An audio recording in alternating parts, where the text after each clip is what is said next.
Okay, so here's some breaking news.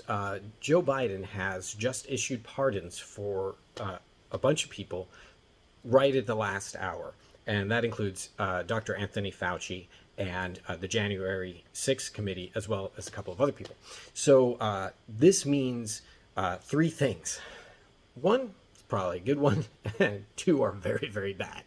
So the first is these are people who Donald Trump was going to go after, and the Department of Justice is fully weaponized and was going to go after. And what people don't fully understand is even if you're not guilty of anything, the financial cost of these kinds of investigations is incredible.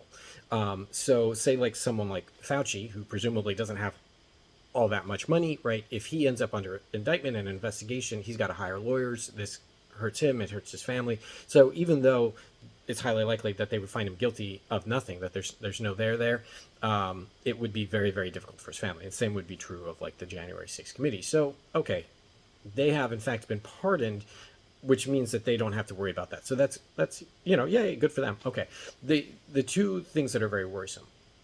So it is incredibly worrisome because it makes them look guilty when I have every reason to believe that they've done absolutely nothing wrong, right? So that is something that Republicans, some of you viewers, I can predict you're going to use it to hammer it. See, if they weren't guilty, well, blah, blah, blah, why would they be pardoned? And the problem is these are future pardons.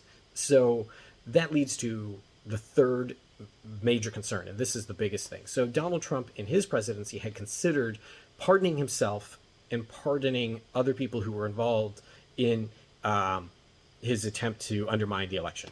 And he decided not to do it. Interestingly enough, that was a very smart political strategy, right? Because him being under indictment and being investigated, all those things helped him out. It relit the flame for people. So the problem is we now are in a position where Joe Biden has done that.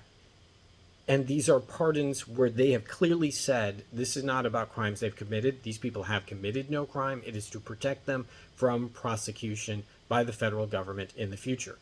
A protection that they probably need because Donald Trump was going to do everything he could to harm them. But that means that we now have strong precedents for the President of the United States being able to pardon people for crimes that they could commit into the future. So what's to stop Donald Trump from, say, pressuring someone to do something that's illegal and saying that to them, don't worry about it, you go ahead and do this thing, I will pardon you for anything that you go and do. And not just Donald Trump, but any president into the future. So unfortunately, our democracy today is even weaker than it was yesterday.